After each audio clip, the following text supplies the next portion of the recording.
Peace, y'all. Peace. Trying to find a way to give me some lights. Late night ramblings. Maybe two. So, hey, y'all. Hey. So I'm doing this live tonight because I was just up thinking about shadow work. I was thinking about shadow work and my own personal journey with shadow work. And I thought I would share tonight, just maybe, my story may help somebody else. I didn't realize that I have been dealing with shadow work now for well over 6 years. It's probably been longer than that, but at least 6 years. And I didn't really even realize that that's what was going on with me. So tonight I realized that shadow work is continuous. It's a continuous journey. It's not something that, you kind of deal with for a little small period of time and then it's over and you don't have to deal with it no more. It's actually one of those things that can be triggered at any time in various situations. And our goal is to transcend it. Our goal is to, find our triggers and find within ourselves ways to navigate differently in some situations, or at least know when our shadows are needed, right? So for me,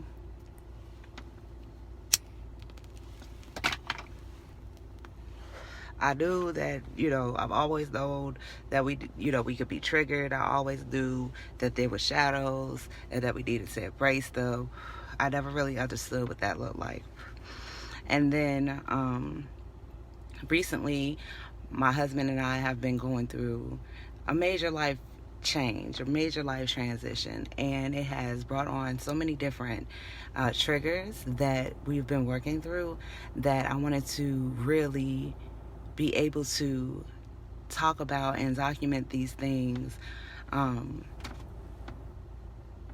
because there's a growth that comes with it. It's a growth that comes with it. And it's not to say that I won't be triggered in the future, but but today I feel that we are now walking into new beginnings, and I wanted to start my new beginnings by being able to speak about those triggers in the past. So the biggest trigger that I can recall right now happened to be in 2019. In 2019, my family was forced to move from our home to a different location. In 2019, my husband was fighting a terminal illness. And in 2019, a relationship with one of my best friends ended. And what I know now is that who this person was in my life, was a beautiful energy. She was an amazing energy. She supported me when I needed support. She loved me when I needed love. She helped me to get over some really, really rough times in my life. She helped me to embrace more my own gifts, my own talents, my own ability to stand and speak my truths. And so this is what this is really about. I have to be honest, for some reason I was really nervous, but I wanted to do it. So here we are. So I realized that this person and I, we reflected each other so well. Our personalities were similar. The way we saw life was similar. The way we took care of the people that we love was similar. And we ended up loving each other deeply. It was a deep, intimate sisterhood. We shared so many things with each other. We hold so many secrets, both of us, with each other. And it was amazing. It was an amazing period of time. And then what ended up happening was that what I now know is that during a period of time that I was triggered, she was also being triggered. Her triggers are a little bit different than mine, but they reflect each other still very well. One of my triggers was being alone, the fear of being alone. Another one was the fear of not being protected. And or being able to protect those that I love. So during this period of time, when she was triggered and I was triggered, we came into contention with each other, and it ended up causing us to go our separate ways, causing us to go in our separate paths. And it was one of the most devastating moments of my life, when we decided to go on different paths. But I didn't realize that so much then. I knew I was hurt by it, but I didn't realize how hurt I was. And I ended up going into autopilot. So I thought that I was dealing with my triggers, but then I went into autopilot. And again, my husband was also dealing with an illness, a disease. And so that triggered me more and sent me into autopilot more. But I thought that I was dealing with my triggers. So fast forward, now we're in 2020, and he's starting to get over the sickness. He's starting to do better. He's starting to improve. And as he improved, well, let me go back a little bit. So after the contention with me and her, I ended up focusing very, very strongly on my business, which is the Enchanted Life, which is where you all are looking at this video, I think. So in autopilot, I created this business, and it wasn't until my husband started to improve that I was able to stop focusing so hard on business and start focusing on those things that was causing me pain. And so now we're in 2020, and it finally hits me that we're not friends anymore. Me and her are not friends anymore, and I reached out and she decided not to engage, and that hurt. Like, that hurt so deeply. The idea that we could not reconcile and at least be able to speak about what had happened and how it had happened.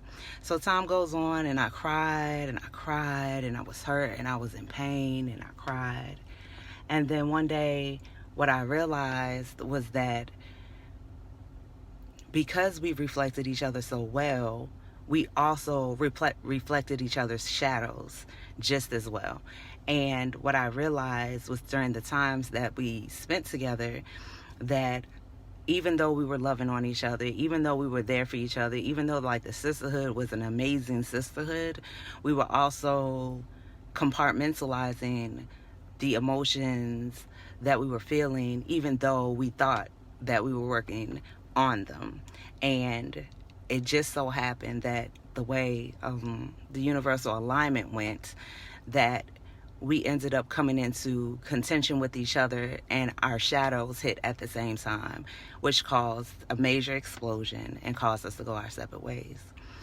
It was from that realization that I had been suppressing my own shadows that made me realize that that was what she came into my life to show me. She came into my life to show me how I am triggered. She came into my life to show me how I act in those triggers. And she came into my life to show me how to not only be aware of it, but to navigate them differently. So I went into a real space of healing from being able to let her go in love, being able to let her go knowing that, some of the things that we had said to each other back then that we were both still focusing on, even though we're not talking. Some of those things were being healed within me because I was learning to love myself.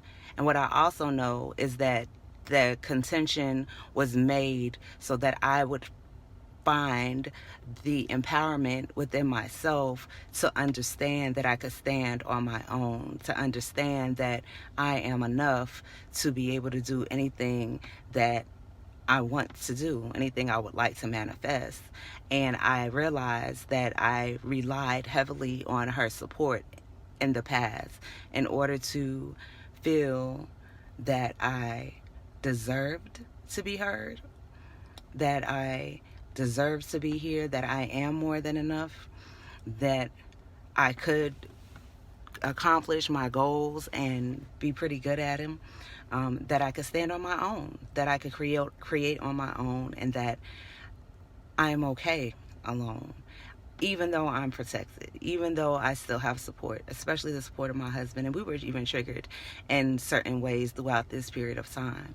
Um, but I'm still very thankful that my husband and I, were able to get over those triggers and heal from them. So fast forward. So then, what I realized also too is that we go through cycles. So sometimes we're in an up cycle and sometimes we're in a down cycle. And recently we went through another down cycle. This down cycle was a little bit different than the last down cycle.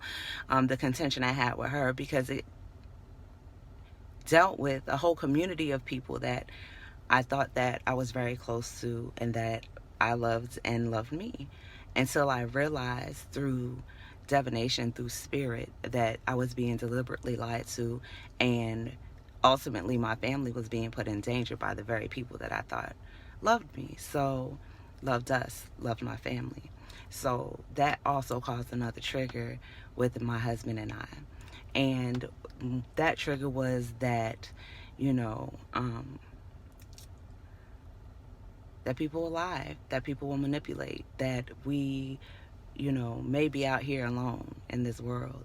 And then the universe shows you that you're not alone, and the universe shows you that there are people that support you and love you and want to be around you. But one of the things that I realized is that in order to transcend, in order to transform, and in order to transmute, in order to be able to walk fully into this new beginning, that certain things have to be let go. Certain things have to end. There has to be a release in order for you to be able to have the space for something new. And so tonight, this morning, I wanted to get on and speak about my own personal triggers as my offering of letting all that no longer serves me go. The sister that I had, the friend that I had that walked with me this time, for the last almost 2 years now, we haven't talked, but I still have a supreme love for her. And one of the things that allowed me to realize that I had overcome the hurt and the pain and the triggers from that relationship was when I saw a picture of us together, an old memory that we enjoyed each other thoroughly doing. We were out somewhere, and it made me realize that I still love her, and regardless of if she's in my life or if she's not in my life, I still want the best for her. And that was my sign that I had healed from us not being in contact anymore, us moving on, because we both needed something to trigger us.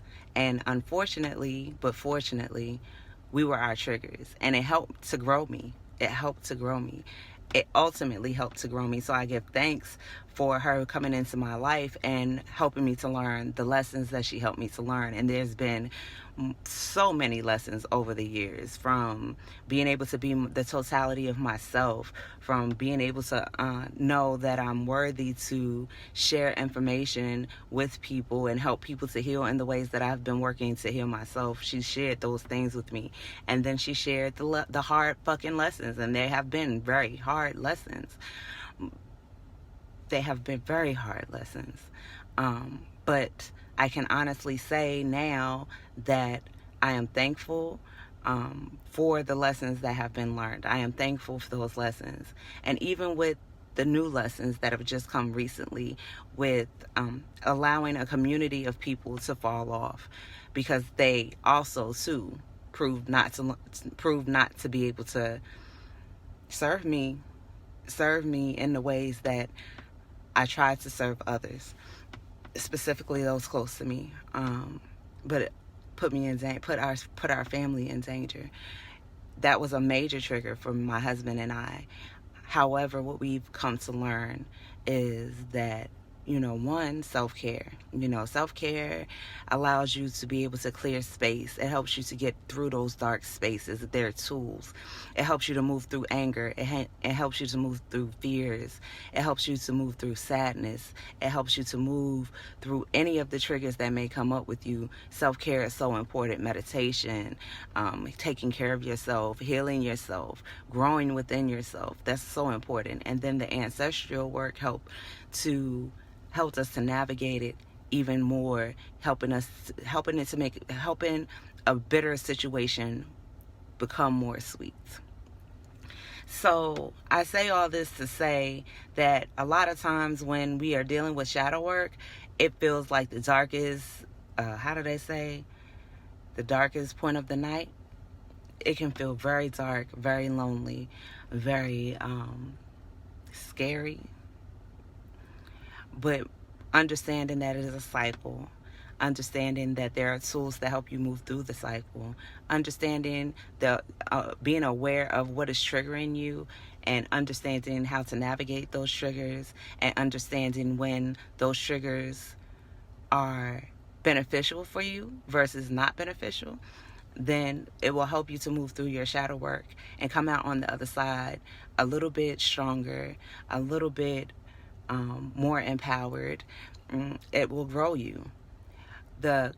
When my friend and I came into contention with each other, the way that happened was with me exploding. I exploded because I felt unprotected. I exploded because I felt that I should be protected in the ways that I protect others. Now, when this recent situation came up, the explosion looked a lot different. It looked like being in front of my ancestors and praying and meditating and doing the work that needed to be done in front of my altars in order for things to transform, not me lashing out at others. It was completely a personal, sacred space and time. And I'm thankful for the contention with her because it helped me to navigate this very, very tumultuous situation that we were in recently. So, I wanted to just come on tonight, and hopefully that this live will help somebody else to get through their shadows, to know that everything is okay. Certain people can't go with you all the time. Certain people can't walk the journey with you the whole time. Some people, you have to imagine yourself as a tree being deeply rooted through your ancestors.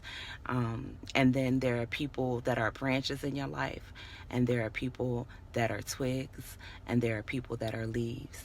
And leaves only stay for a season, and then they have to move on. Branches stay a little longer, but then they also break away. But the people that are supposed to be with you, the people, the branches that are strong, the trunk of the tree that is sturdy, they will stay. The roots, your ancestors, the spiritual realm, they will be there to ground you. And you will be okay. You will continue to grow. You will continue to thrive. Moving through your shadows will only empower you in the end. It will only make you stronger. And then it'll give you a deep, sincere love of self that you may not experience with anybody specifically, but it's an intimacy with yourself that it's the intimacy with yourself. It's the self-love of self. It's a self-love that helps us to be able to share our love with others. And so we have to get to that place of self-love. We have to and when I say self-love, I'm saying we can't suppress our shadows. We have to be able to look at our shadows dead in the face and face them and navigate them and learn how what we consider to be weaknesses are actually our strengths. So, like I said, I just wanted to come on and share this with you all tonight because this is how I'm healing. This is what I'm doing. And if my journey can help somebody else, then it makes it all worth it. So, good night.